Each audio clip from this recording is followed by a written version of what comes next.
So welcome to the Prime Door. I haven't done a video on this one for a while. And really what I wanted to talk about is women here in the US. Now, as some of you know, have followed my other channel, is that I've lived in the Philippines for 3.5 years and met some of the most wonderful women in basically my life. And one thing I have seen and I've noticed, one of them is Kevin Samuels, the other is Richard Cooper, and I agree with almost everything Richard Cooper says. I, I see a lot of good points with what Kevin Samuel says. He's all into marriage and so on, and he's trying to get people to get married, I guess, because he knows that the outcomes of marriage and family for society as a whole is a much more positive than what's going on today with the single motherhood. 80%, I think, 70-80% of all people in prison come from single mother family homes. So it's a bad correlation, and I think, and statistics prove this out, that whole families have a much better outcome for children than for single parent families. So I can understand where he's coming from. However, having said that, marriage here in the US is a really bad deal for guys. Why? It's simply because the quality of women are very, very bad. So, and I'm going to talk towards the end how to resolve that problem. But the quality of women here is horrific. I've lived all over the world: Europe, the Middle East, Northern Africa, of course, Southeast Asia, and I have never been to a place where the quality of women is worse than the US. And I'm not just talking the looks. It is the worst when it comes to the looks too, but I'm talking about attitude. The attitude of women here is that they are the prize, which, believe me, they are not. They're absolutely not the prize. Why any man would think that the women here are the prize is beyond me. The man is the catch, and you have to approach life that way. Do not fall for this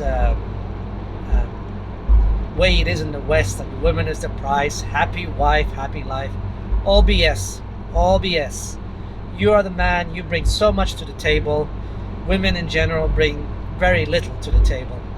So if you are going to get married, what is the reason for marriage today? There is only one reason, and that is to have a wholesome family. There's one more reason. It's like if you are wanting to have a good girl,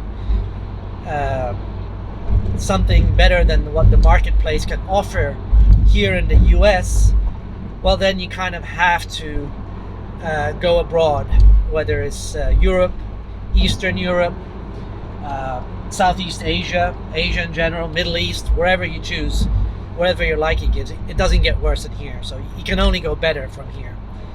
Now,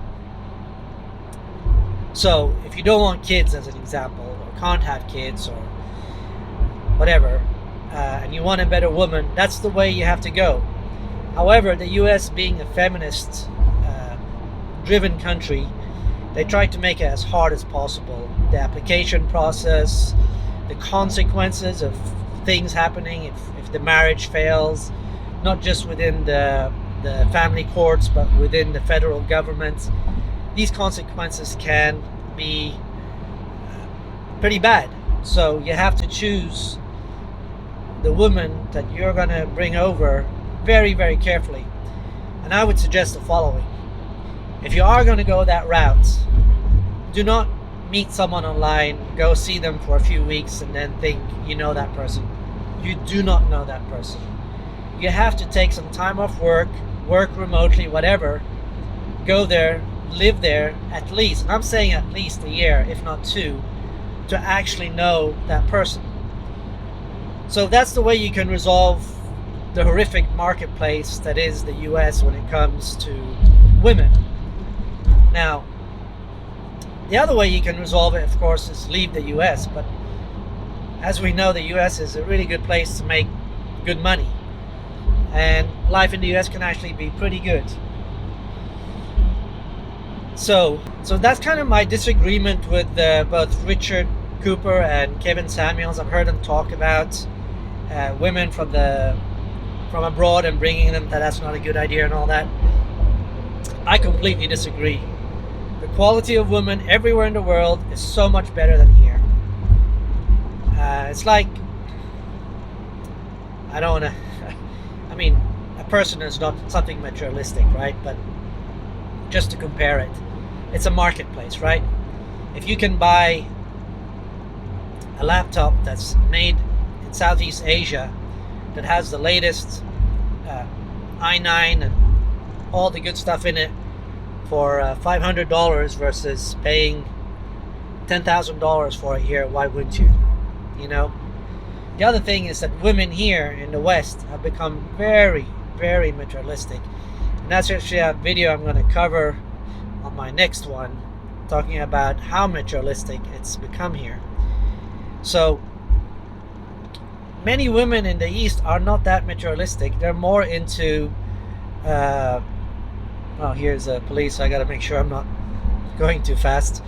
They're more into life experiences, you know, and they actually, of course, all women want security, you know, whether how they express it is differently maybe, but all women want security. But my experience with women in the East versus the West, as an example, in the East they're looking for experiences, in the West they're looking for material stuff. So if you're in the East and you want to go on a trip, a girl would love to go with you, you know. It's like, for her it's just a lifetime experience. While here they'd rather you buy them something, it seems like. So again, I disagree with Rich and Kevin on those two issues, and I watch Kevin and Rich a lot. So two of my favorite vloggers when it comes to the manosphere. And but when it does come to marriage, I think men in general here in the US need to start looking at the marketplace and judging the marketplace for what it is. 70-80% of women here in the US are either fat or obese, which leaves very little that are fit. And if you want a feminine girl on top of the fit girl and a compliant girl, you know, you're down to the below 10%, probably in the 3 to 5%. So you have a lot of guys competing over 3 to 5% of what's left, and even those girls might have an attitude. So I'm just saying, women here are just not worth it. Are there exceptions to the rules? There's going to be no waltz, which means that not all women are like that. Yes, of course, there are exceptions to the rules, you know, but I'm talking in generalities here. So with that, guys, I'm pulling up towards work, and I'll call it good on that. So remember, if you're in the US and you're looking at getting married, at least, and really consider going to the East. I can't talk about other countries, whether it's Eastern Europe or Europe. Well, Europe I can talk about, but you know, Southeast Asia is really what I have the experience, and I would highly recommend going that route if you choose marriage. So anyway, with that, I'll see you on the next one. Take care.